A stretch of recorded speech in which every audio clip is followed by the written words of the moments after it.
7 minutes if you need it. Bonnie is there.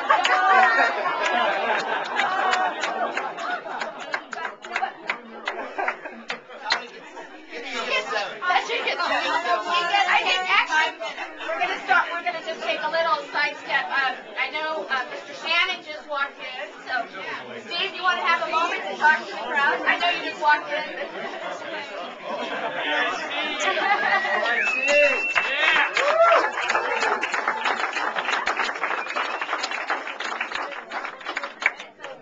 He's our current candidate for Attorney General. Right. I want to thank you all for being here tonight, supporting the Democratic Party. I'm sorry I was late. I just drove 300 miles from Clarksville, Virginia, where Democrats are incredibly excited. They're incredibly excited that Barack Obama won that area. They're excited about South Carolina.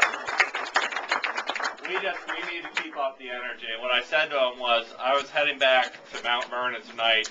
We've got Democrats who are excited up here, and we're really counting on them to make sure that the margin is close there, and we're going to really pump up the margin here for this November. So I want to thank you all for what you did in the last election cycle. I'm really excited to be running for Attorney General. We're off to a great start. I'd love to have your support, and I'm looking forward to hearing the gubernatorial candidates tonight. So thank you all very much. Thank you.